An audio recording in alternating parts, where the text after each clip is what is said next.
Hello నమస్తే అస్సలాముఅలైకుం. నేను మీ Razia. Welcome back to our channel Indian mom in Oman Telugu వ్లాగ్స్కి స్వాగతం.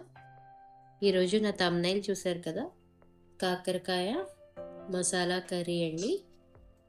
దీనికి కావాల్సిన ఇంగ్రీడియంట్స్: కాకరకాయలు 1/2 kg, మజ్జిగ 1 full గ్లాస్, బెల్లం 50 grams, చింతపండు పెద్ద నిమ్మకాయ సైజ్ అంతా, వెల్లుల్లి ఒక ఫుల్ తీసుకోవాలండి, వెల్లుల్లి గడ్డ, ఉల్లిపాయలు 3,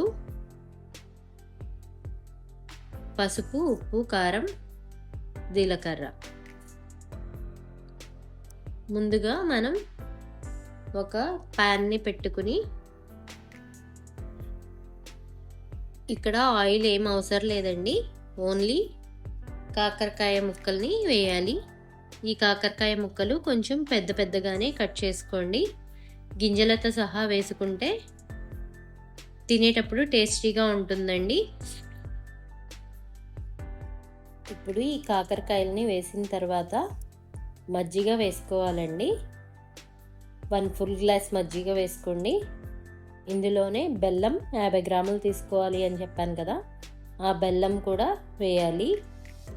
తర్వాత అలాగే పెద్ద నిమ్మకాయ సైజ్ అంతా చింతపండుని ముందుగానే నానబెట్టుకుని ఉంచుకోవాలి. ఆ నానబెట్టుకున్న చింతపండు రసాన్ని వేసుకోవాలండి.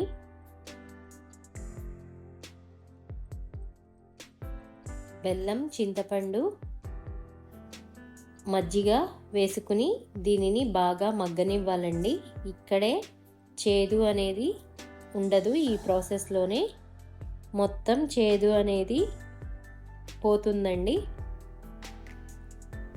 ఈ కర్రీ తినేటప్పుడు అసలు మనకు చేదు అనిపించదు, పిల్లలు కూడా ఈజీగా తింటారండి. దీనిని కాకరకాయ అనుకోరు, పిల్లలకి పెట్టినా మనం చెప్పే వరకు తెలియదు కాకరకాయ కర్రీ పెట్టాము అని చెప్పి. ఈ కాకరకాయని షుగర్ వాళ్ళు తింటే చాలా మంచిదండి. ఈ కర్రీ ప్రిపేర్ చేసుకున్న తర్వాత 1 week వరకు అలానే ఉంటుందండి, అస్సలు పాడవదు. ఇందులో కొంచెం పసుపు కూడా వేసి నేను మగ్గించుకుంటున్నాను. ఇది మగ్గడానికి కొంచెం టైం పడుతుందండి, లో ఫ్లేమ్ మీద మగ్గించుకోవాలండి. నేను ఇక్కడ మసాలాకి రెడీ చేసుకుంటున్నాను.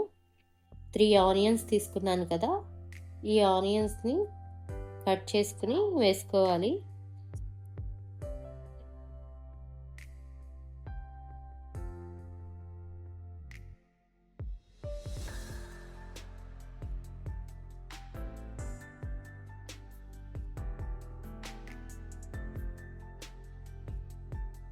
ఇందులోనే జీలకర్ర, పసుపు, ఉప్పు కూడా వేసి యాడ్ చేసుకోవాలి. ఇక్కడ నేను కారం తీసుకున్నానండి. ఈ కారం ప్లేస్లో మీరు ఎండుమిరపకాయలని తీసుకోవచ్చు. మీరు ఎండుమిరపకాయలు ఒక 10 వేసుకోండి. మధ్య మధ్యలో నేను కలుపుకుంటున్నాను.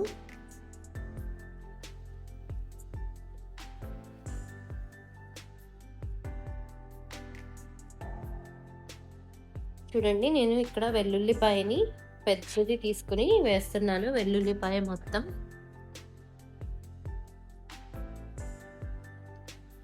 దీనిని మనం మిక్సీ చేసుకోవాలి.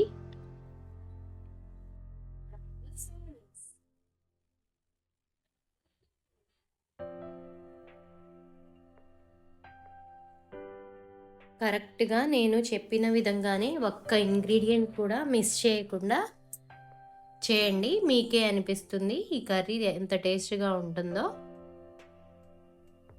చేదు కూడా ఉండదు అసలు. ఇందాక ఉడికించుకుంటున్నాం కదా, వాటర్ లేకుండా ఈ విధంగా ఉడికించుకోవాలండి.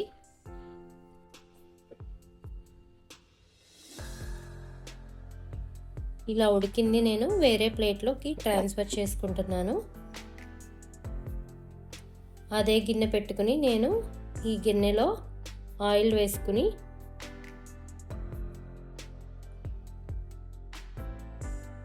ఇందులో ఆయిల్ అనేది కొంచెం ఎక్కువగానే వేసుకోండి. నేను ఇక్కడ ఒక 3 టేబుల్ స్పూన్ ఆయిల్ వేసుకున్నానండి. ఇది నేను కర్రీ లాగా చేసుకుంటున్నాను. మీకు కర్రీ లాగా కాకుండా ఫ్రై లాగా అనుకుంటే మీరు ఒక 150 గ్రామ్స్ వరకు ఆయిల్ వేసుకోవచ్చు. ఇక్కడ నేను గ్రైండ్ చేసుకున్న మసాలా మొత్తాన్ని ఇందులో వేసి ఈ ఆయిల్లో వేసుకుని పచ్చి వాసన పోయేంత వరకు ఈ పేస్ట్ని మగ్గించుకోవాలండి. ఇందులో ఆయిల్ అనేది పైకి తేలాలి. పైకి తేలేంత వరకు లో ఫ్లేమ్ మీద పెట్టుకుని మధ్య మధ్యలో కలుపుతూ ఉండాలి.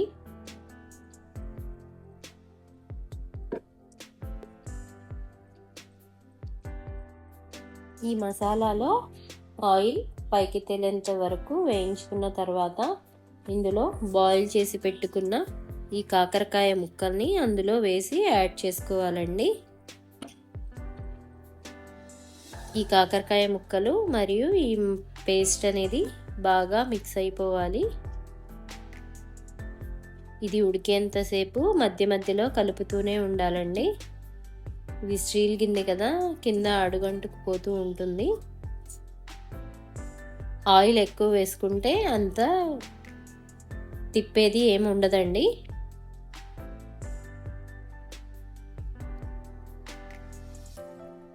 నేను ఇందులో ఆయిల్ తక్కువగా వేసుకున్నాను.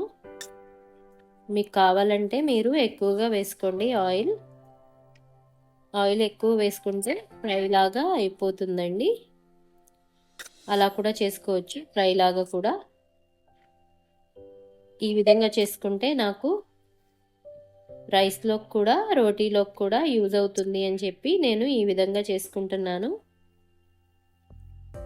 అంతే అండి, కాకరకాయ కర్రీ రెడీ అయిపోయింది. ఓకే అండి, మరొక రెసిపీతో మళ్ళీ కలుద్దాం. అంతవరకు సెలవు, బాయ్, అల్లా హాఫీజ్.